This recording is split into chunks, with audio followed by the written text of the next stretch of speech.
Hello and a very warm welcome to a brand new edition of Verdict 2014 on Rajya Sabha Television with me, Frank Pereira. Here are the latest headlines. Campaigning picks up for Maharashtra and Haryana Assembly polls. BJP stalwarts hold multiple rallies in 2 states. Hooda holds roadshow in Sonipat. Congress welcomes Election Commission's notice against Nitin Gadkari, demands BJP leader be barred from campaigning. Gadkari denies charges of model code violation. Shiv Sena continues to target Modi for his extensive campaigning in Maharashtra. BJP and allies dismiss queries over Prime Minister's absence at the centre to address rallies. And we take a look at why NCP leader Rajat Pawar's stronghold Pune is a key seat in these Maharashtra Assembly polls. Well, BJP stalwarts continued campaigning extensively in Maharashtra and Haryana on Tuesday. Prime Minister Narendra Modi was once again the key campaigner for the party. Home Minister Rajnath Singh and Party President Amit Shah were among the others to address rallies in the 2 states. With about a week to go for the assembly polls in Maharashtra and Haryana, BJP has stepped up campaigning in these 2 states. Prime Minister Narendra Modi addressed as many as 3 rallies in Maharashtra on Tuesday. Dismissing opposition charges, Modi ruled out splitting of Maharashtra and separating Mumbai from the state. Maharashtra के टुकड़े होने वाले हैं। इस देश में कोई ऐसा पैदा हुआ है जो छत्रपति शिवाजी महाराज की इस भूमि के टुकड़े कर पाए? भाइयों बहनों, जब तक मैं दिल्ली में बैठा हूं, मैं आपको विश्वास दिलाता हूं, दुनिया की कोई ताकत महाराष्ट्र की एकता को तोड़ नहीं पाएगी। PM's remarks come against the backdrop of MNS chief Raj Thackeray reportedly accusing Modi of having a hidden agenda to split Mumbai from Maharashtra. Modi also criticized the Congress NCP government for being corrupt. ये भ्रष्टाचारियों को साफ करोगे कि नहीं करोगे? Modi called for a change of guard in Maharashtra to end corruption. 15 तारीख 15 सालों के पापों का वध करने का उत्सव है। 15 सालों के ये 15 तारीख 15 साल की बुराइयों को खत्म करने का उत्सव है भाइयों बहनों। While Home Minister Rajnath Singh campaigned in Maharashtra's Latur, BJP chief Amit Shah continued his campaign trail in Haryana. Seeking mandate without an ally this time, the party chief chose to target the Hooda and Chautala government in a speech at Sirsa. आप मुझे बताइए, हरियाणा के गांव में 24 घंटा बिजली आती है क्या? आती है? नहीं आती है तो कौन जिम्मेदार है? हुड्डा जी की सरकार यहाँ 10 साल रही है, कौन जिम्मेदार है? हुड्डा जी की सरकार जिम्मेदार। He also raised the issue of ceasefire violation by Pakistan in his campaign speech. He claimed the NDA government has been able to give a fitting reply to the violations. Bureau Report, Rajya Sabha TV. Our correspondent Rajkamal Rao joins us for more from Maharashtra right now. Well, Rajkamal Rao, we've seen several rallies taking place in Maharashtra. We saw the Prime Minister holding 3 of those rallies in Maharashtra today, and the message is clear as far as the Prime Minister is concerned. The state of Maharashtra will not be divided as far as the Prime Minister is concerned.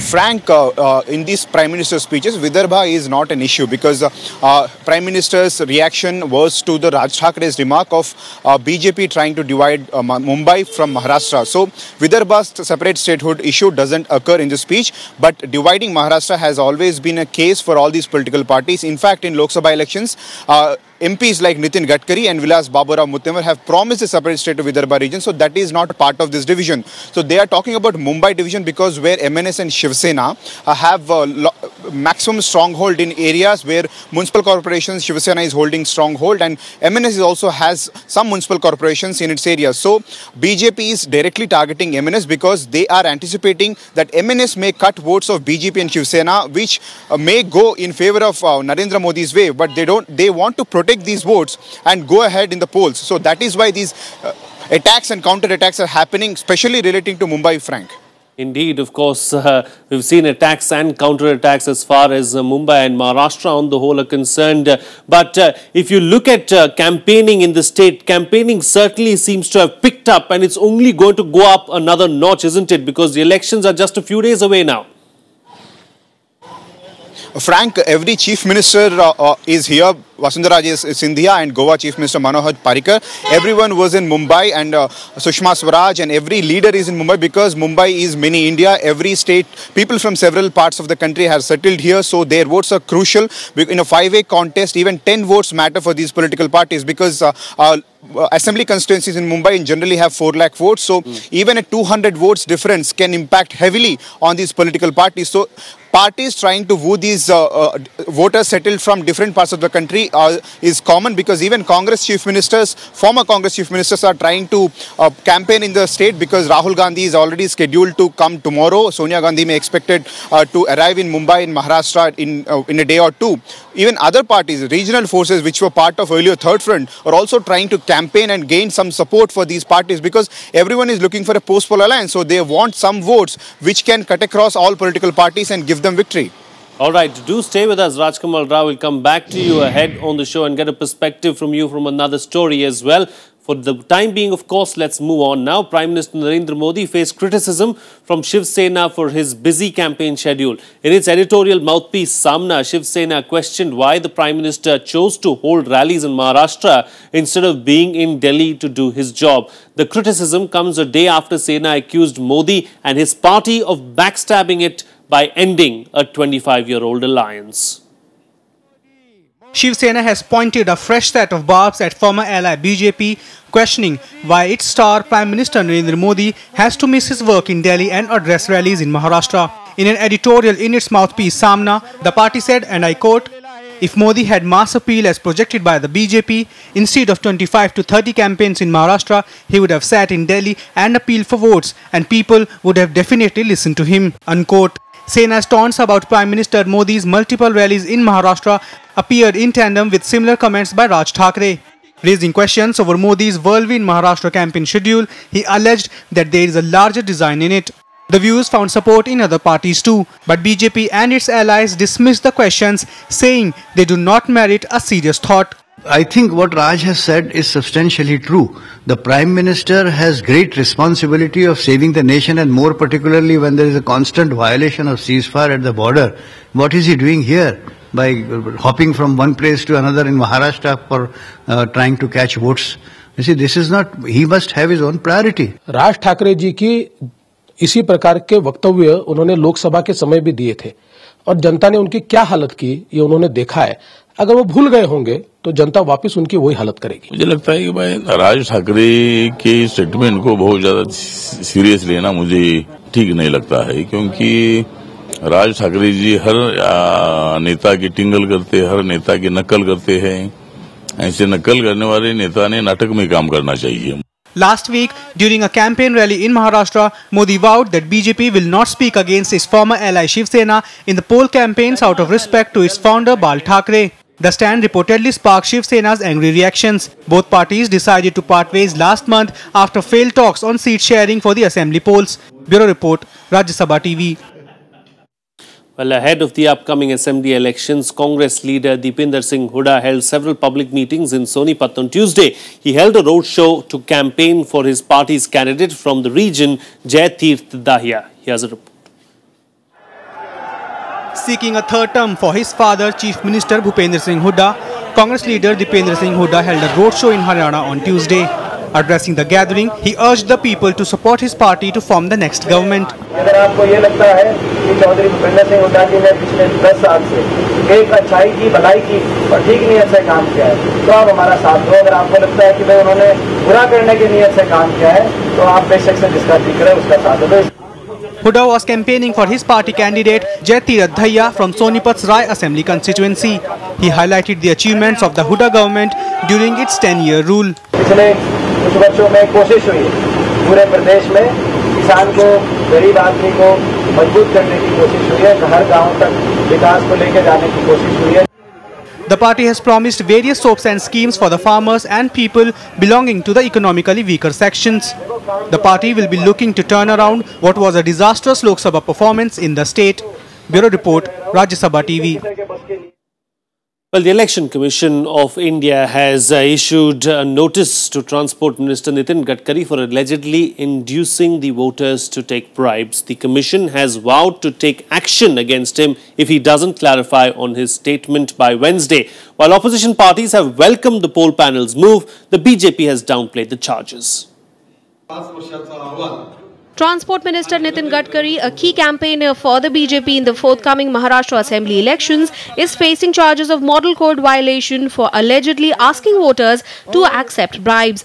He made the remark during his speech at an election rally in Latur. The Election Commission issued a letter asking him to clarify his statement by Wednesday evening, failing which he will be penalized. In the letter, the Election Commission said, and I quote, "Your statement amounts to abetting and promoting the electoral offence of bribery within the meaning of Section 171B, read with Section 171E of the Indian Penal Code 1860, as it inter alia offering food, drinks or entertainment, etc.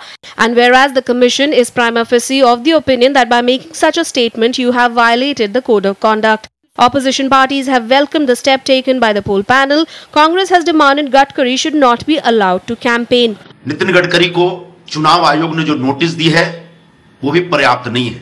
मैं चुनाव आयोग से इसे demand करूंगा कि नितिन गडकरी को आगे campaign करने से रोके। Well, a cabinet minister of union is not expected to tell people to even collect money from those who offer money, because if anybody approaches you with money against vote, you are supposed to report it to the electoral officers immediately. Election Commission promptly issuing notice is fine, but we have found that nothing happens after notice. Either you give him a clean chit immediately or you penalize him. However, the BJP has downplayed the charges against Gadkari. The party claims that the leader made the remark sarcastically. He was being sarcastic. We know that even the Election Commission has considered this paid news concept, that in the election time such things happen.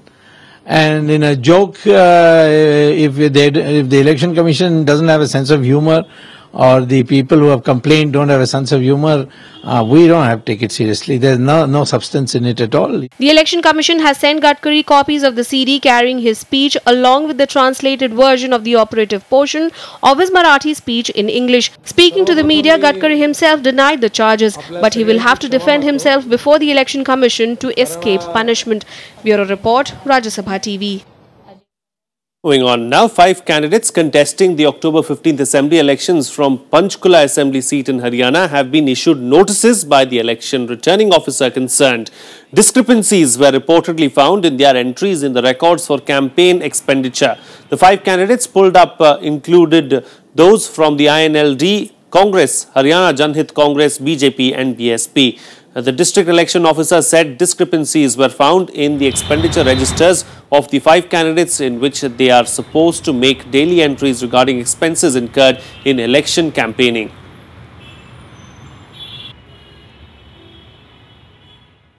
Well, it's time for a short break now, but we'll be right back. Stay tuned.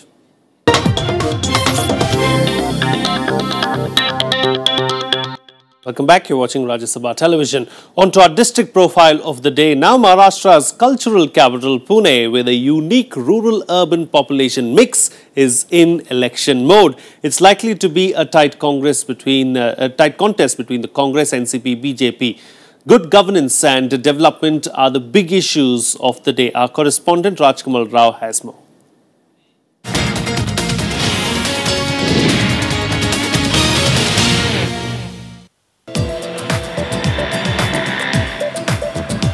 Maharashtra's second largest metropolis, hometown of Maratha warrior Peshwa Baji Rao and a prestigious assembly seat. In the last few years, besides being an educational centre, Pune has emerged as an IT hub, which in turn has attracted industry and investment. Literacy rates are high, a decent 86%, which means locals are conscious of political and economic rights and realities of their district and of the state as a whole. Greater connect with the government and a participation in governance is the biggest demand.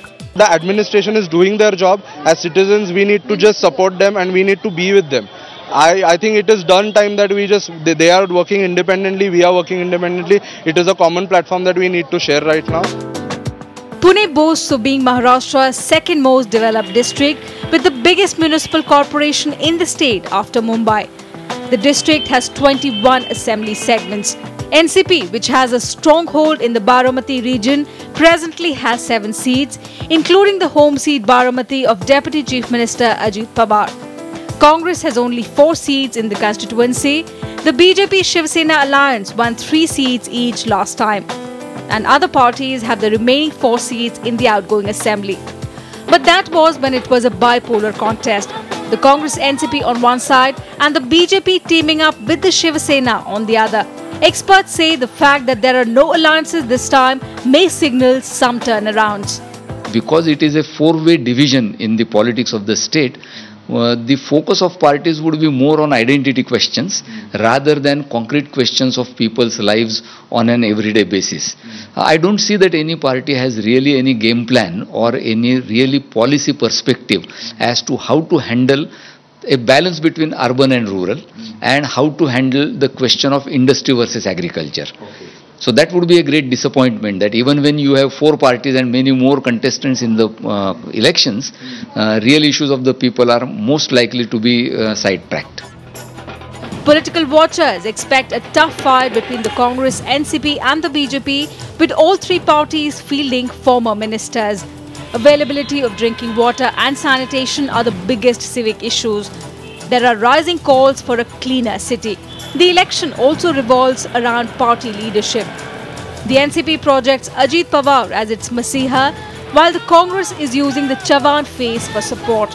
The BJP, with no strong leader, relies heavily on the Modi magic. Congress party ये secular विचारों की है, सभी जाति धर्मों को लेकर वो काम करने वाली हमारी पार्टी है।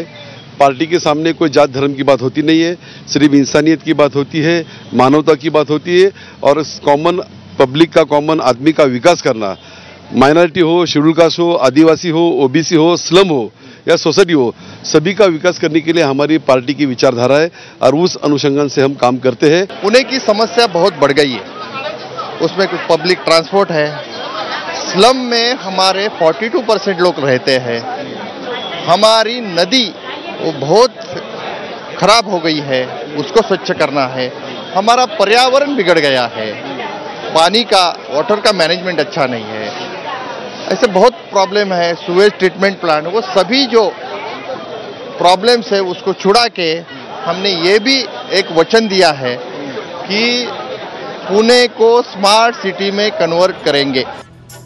All 4 major players now look to project themselves as individual performers who are relieved at having broken away from their allies. This election throws up whole new possibilities, different from any the district has seen in the recent years. Pune district is expecting basic amenities from the next Maharashtra government. They want access to drinking water and good education facilities in the nearby region. Rajkamal Rao, Rajya Sabha TV. Well, let's now go across to Rajkamal Rao, who's still with us from Maharashtra, to get a perspective on this as well. Well, Rajkamal Rao, as far as Pune is concerned, there are many aspirations from the people there. Pune is fast developing as a city as well. What are the factors that are going to influence the elections in Pune this time around? Frank, migrant voters will have a larger impact in the Pune urban constituency, which has, urban area, which has four assembly constituencies. And other parts of Pune is agriculture dependent. Baramati region, which is a home area of NCP chief Sharad Pawar, and which is dominated by former Deputy Chief Minister Ajit Pawar. They have a strong hold, and it's traditionally NCP Congress district. So with Congress and NCP separating and going apart, their votes may get divided. So it will be a two-cornered contest between both Congress and NCP. BJP has 2 seats, but Pune city seat was for Lok Sabha went to BJP. So BJP is counting on Modi wave. But Shiv Sena has very less hope because they do not have cadres there. in this five-cornered contest, as Suhas Palshikar put it rightly, they want to have their own identity intact because the district is multipolar. The district has a distinct variety of people coming from several parts of the country, IT hub. So it's very difficult for political parties to stick to one particular political stand and get votes. So parties will have tough time, and the voting percentage and the margin of the votes will have a huge impact. Well, indeed, the margin of votes, like the rest of Maharashtra, are going to have a major impact as far as Pune is concerned. Like you mentioned earlier, Rajkamal Rao, it's going to be a five-cornered contest in Maharashtra, and that's what's going to make these elections extremely interesting, isn't it? Right, Frank, because there are several districts, like 36 districts in Maharashtra, and every district has at least three-cornered contests. Even in urban areas like Pune, Nasik, Nagpur, and some other parts of Mumbai, it's going to be a five-cornered contest. And Mumbai has a very large, it's a landlocked state, and every district has several constituencies, and it's a 288 assembly. So 145, which is a magic number, will be tough for any single party to attain that number. So it's going to play around in a post-poll scenario. So parties will try hard to get that one seat which can guarantee them power.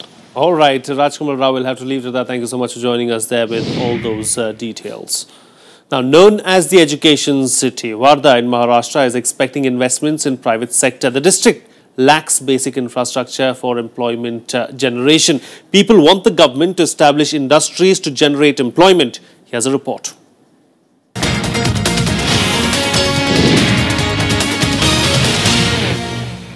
Located in the Vidarbha region in Maharashtra, Wardha district falls under the revenue division of Nagpur. The district is named after the river Wardha, which is the lifeline for over 100 villages. It is surrounded by districts like Yatmal, Bhandara and Gadchiroli. Wardha is an education hub for Hindi language students. BJP वालों का जो रवैया काम करने का है, जो भी बोलना, दबा के बोलना, झूठ बोलना, और वो कुछ हद तक इसके लिए उनका वो कामयाब रहे। लेकिन महाराष्ट्र चुनाव में ये बात नहीं आएंगी, यहाँ के लोकल इशू होते हैं। Wardha district has 4 assembly seats at stake. In the 2009 assembly polls, BJP candidate Dadarao Yadav Raoji Kheche won the RV seat by defeating Congress and NCP alliance. Congress won Deoli seat through Ranjit Pratap Rao Kamble, and Shiv Sena candidate Ashok Sham Rao Shinde won their traditional Hinganghat seat. Wardha city went to independent candidate Suresh Deshmukh. This year, while the Congress is focusing on development projects initiated by its government, BJP is hoping to ride high on Modi's image. One is the broadening of the local bridge, railway bridge, because that is causing a lot of problem. Another is irrigation, which is almost 4 to 5% in the district, has to be increased to much more size. And then third is some industrial development. Employment generation has been a concern for students here. The district lacks necessary infrastructure. Farmer suicides and pending irrigation projects are some of the other issues which will be crucial for Wardha voters in the polls. Despite having good education institutions in the region, Wardha has never achieved its industrial and infrastructural potential. People here in Wardha demand the government to provide infrastructure and employment opportunities in the region. With camera person Shivakumar, Rajkamal Rao, Rajya Sabha TV. Well, that's it on this edition of Verdict 2014. Thank you for watching.